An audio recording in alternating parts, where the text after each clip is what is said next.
Imagine un jeune garçon curieux, Robert, vivant à Hawaï.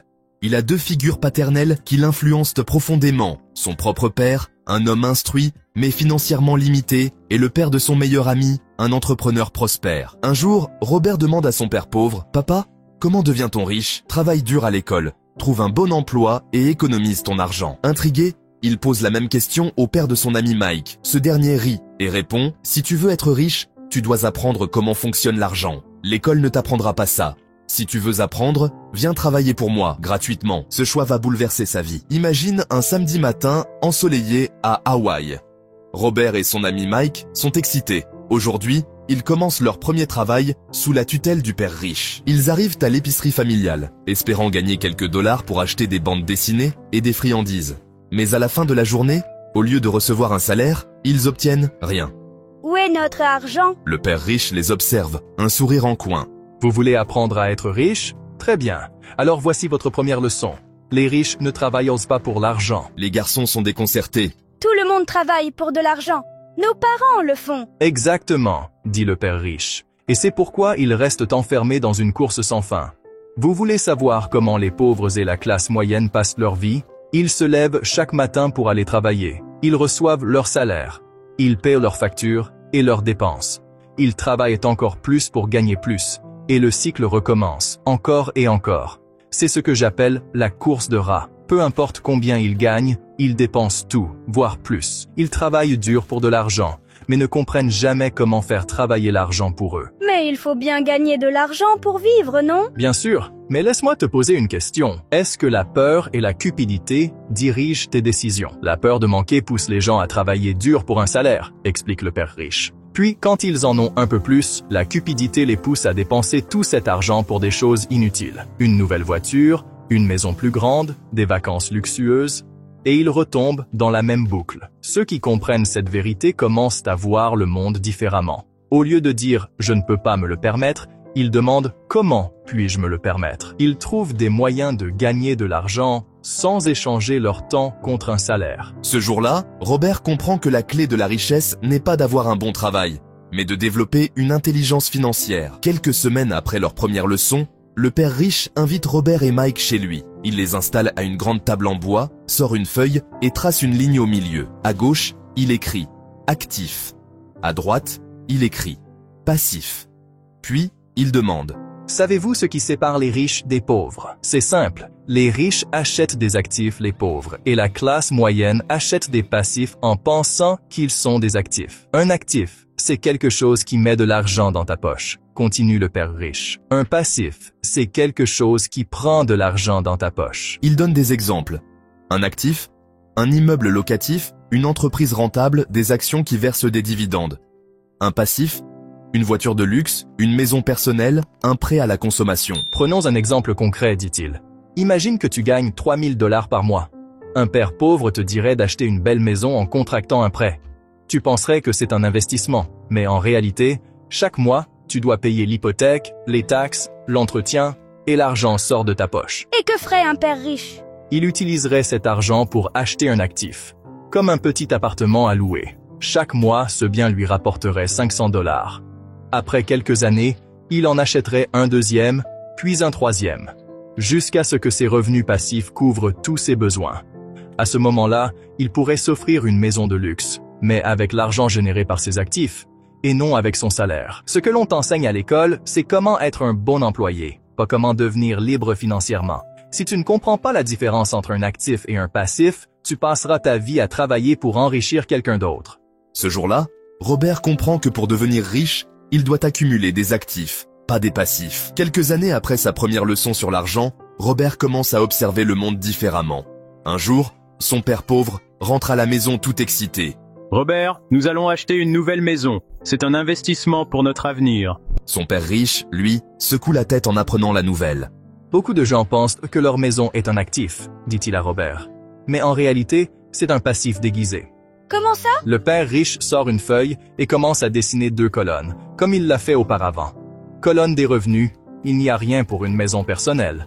Colonne des dépenses, il liste les mensualités du prêt, les taxes, les réparations, l'entretien. Chaque mois, cette maison va coûter de l'argent à ton père. Et s'il perd son emploi, Il devra continuer à payer, qu'il le veuille ou non. Alors, il ne faut pas acheter de maison? Non, mais avant d'acheter des luxes, il faut acheter des actifs. Il explique que la majorité des gens passent leur vie à travailler pour quelqu'un d'autre. Ils reçoivent un salaire, payent leurs factures, et ce qui reste est souvent dépensé en loisirs ou en dettes. Si tu veux être riche, dit-il, tu dois t'occuper de tes propres affaires avant de t'occuper de celles de ton patron ou de ta banque. Et comment je peux commencer? Achète des actifs, même petits. Un bien immobilier qui te rapporte des loyers, des actions qui versent des dividendes, un business qui fonctionne sans toi. Peu importe ce que c'est, tant que ça met de l'argent dans ta poche au lieu de t'en faire sortir. Donc, plutôt que d'acheter une belle voiture en premier, je devrais investir dans quelque chose qui me rapporte de l'argent. Et utiliser cet argent pour m'acheter la voiture? Exactement. D'abord les actifs, puis les luxes. Ce jour-là, Robert décide qu'il ne travaillera pas pour enrichir les autres toute sa vie. Il commencera à construire son propre empire financier. Quelques années plus tard, Robert travaille dans une entreprise. Il est excité. Son salaire est plus élevé que jamais. Mais lorsqu'il regarde sa fiche de paie, il est choqué. Pourquoi je paie autant d'impôts? Il court voir son père riche, frustré. Plus je gagne, plus le gouvernement prend mon argent. C'est comme ça pour la classe moyenne, mais pas pour les riches. Le père riche dessine 2 cercles. Cercle 1, l'employé lambda. Il gagne un salaire. Il paie ses impôts. Il vit avec ce qui reste. Cercle 2, l'entrepreneur et l'investisseur. Il gagne de l'argent avec son entreprise ou ses investissements. Il dépense cet argent en frais professionnels, comme les voyages, le matériel, les formations. Il paie des impôts sur ce qui reste. Robert comprend alors une vérité choquante. Les riches utilisent les règles fiscales pour minimiser leurs impôts. Les employés pensent que gagner plus d'argent les rendra riches. Mais à mesure qu'ils gagnent plus, ils montent dans des tranches d'imposition plus élevées et paient plus d'impôts. Alors comment font les riches? Ils utilisent des entreprises et des investissements pour contrôler leur argent. Une entreprise leur permet de payer des dépenses avant de payer des impôts. Et en investissant dans l'immobilier ou les actions, ils bénéficient d'avantages fiscaux. Disons qu'un employé gagne 100 000 $. Il paiera environ 30 000 $ d'impôts, puis utilisera ce qui reste pour vivre. Mais un entrepreneur qui gagne 100 000 $ peut d'abord déduire ses frais professionnels, voiture, téléphone, voyage d'affaires, et ne payer des impôts que sur ce qui reste. Donc il vaut mieux être un entrepreneur qu'un employé? Ce qui compte, ce n'est pas ton titre, c'est ta façon de penser. Même un employé peut commencer à investir et à profiter des avantages fiscaux. Ce jour-là, Robert comprend que s'enrichir ne signifie pas seulement gagner plus, mais apprendre à garder plus de ce qu'il gagne. Robert a maintenant quelques économies. Il veut investir, mais il hésite. Et si je perdais tout mon argent? Tu es encore piégé par la peur. Tu crois qu'il faut de l'argent pour faire de l'argent. Mais les riches savent que ce n'est pas vrai. Il emmène Robert voir un immeuble délabré, en vente à un prix dérisoire. La plupart des gens voient une ruine, dit-il. Moi, je vois une opportunité. Il explique comment il peut acheter cet immeuble sans utiliser son propre argent. Il négocie un prix bas. Il obtient un prêt bancaire en mettant l'immeuble en garantie. Il rénove, augmente la valeur du bien et le revend avec un bénéfice. Tu vois? Je n'ai pas utilisé mon argent, j'ai utilisé mon intelligence financière. Robert commence à voir le monde différemment. Il réalise que l'argent est partout, mais seuls ceux qui savent voir les opportunités peuvent en profiter. La plupart des gens disent « je ne peux pas me permettre ça ». Mais les riches se demandent « comment puis-je me le permettre ». L'argent n'est jamais un problème. Ce qui compte, c'est ton intelligence et ta créativité. Ce jour-là, Robert comprend que les opportunités financières sont partout, mais seuls ceux qui pensent comme les riches peuvent les saisir. Avant de devenir millionnaire, Robert prend un emploi de vendeur. Son père pauvre ne comprend pas pourquoi. Tu es diplômé, pourquoi faire un métier aussi dur? Mais Robert sait qu'il apprend des compétences essentielles. La persuasion, la communication, la vente. Si tu veux être riche, apprends comment vendre et convaincre. Tu viens de découvrir les principes qui ont transformé la vie de Robert Kiyosaki. Mais à ce stade, il y a 2 types de personnes. Celles qui écoutent, trouvent ça intéressant et ne font rien. Celles qui appliquent et changent leur vie. Laquelle seras-tu? La bonne nouvelle, c'est que la richesse n'est pas réservée à une élite. Elle est accessible à ceux qui développent leur intelligence financière et passent à l'action. Peu importe ton point de départ, voici 3 étapes pour commencer dès aujourd'hui. Éduque-toi financièrement. Apprends à voir le monde autrement. La plupart des gens sont esclaves de l'argent parce qu'ils ne savent pas comment il fonctionne. La première chose à faire, c'est changer ta manière de penser. Lis et forme-toi. Commence par Père riche, Père pauvre, mais ne t'arrête pas là. Lis d'autres livres sur l'investissement, la finance, l'entrepreneuriat. Suis des formations, écoute des podcasts, regarde des vidéos éducatives. Observe ton entourage. Pose-toi cette question.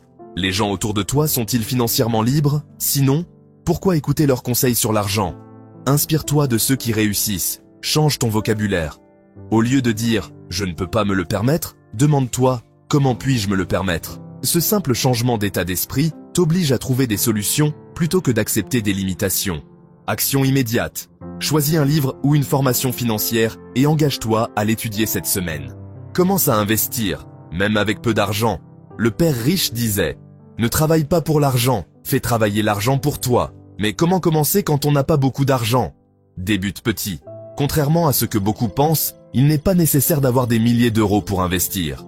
Aujourd'hui, avec 50 ou 100 euros, tu peux acheter des actions, commencer une activité en ligne ou investir dans une formation rentable. Choisis un premier actif. Immobilier. Même si tu n'achètes pas tout de suite, commence à te former. Visite des biens, apprends les bases. Actions et bourse. Investis un petit montant dans des ETF ou des actions de grandes entreprises et observe comment ça fonctionne. Entrepreneuriat, crée une petite source de revenus parallèles, comme un business en ligne ou du freelancing. Évite les pièges. L'objectif n'est pas de dépenser ton argent, mais de l'investir intelligemment. Ne te précipite pas sur des promesses de gains rapides ou des achats inutiles qui te tirent vers le bas. Action immédiate. Mets 10% de ton prochain revenu de côté et utilise-le pour un investissement, aussi petit soit-il. Change tes habitudes, construis une mentalité de riche. Avoir les bonnes connaissances, c'est bien, mais ce sont tes habitudes qui détermineront si tu réussis ou non. Débarrasse-toi de la mentalité de pauvre. Arrête de penser que la richesse est une question de chance ou de naissance. Les riches ne sont pas plus intelligents que toi, ils ont juste des habitudes différentes. Ne travaille pas juste pour un salaire. Peu importe ton emploi actuel, commence à penser en investisseur. Cherche toujours comment générer des revenus passifs à côté. Prends des risques calculés. Beaucoup de gens restent pauvres parce qu'ils ont peur d'échouer. Mais l'échec fait partie du processus. L'important, c'est d'apprendre et d'ajuster ta stratégie. Action immédiate. Prends une décision financière audacieuse cette semaine. Que ce soit commencer une éducation financière, investir ou créer une nouvelle source de revenus. Le choix final. Père riche ou père pauvre? Après tout ce que tu viens d'apprendre, il te reste une seule question à te poser. Vas-tu continuer à vivre comme le père pauvre, travaillant dur toute ta vie pour payer des factures? Ou vas-tu agir comme le père riche, en construisant des actifs et en créant ta liberté financière? Le choix est entre tes mains. Ne laisse pas cette vidéo être juste une motivation passagère. Passe à l'action. Et surtout, souviens-toi, si cette vidéo vous a aidé, like et abonnez-vous pour plus de conseils sur la productivité.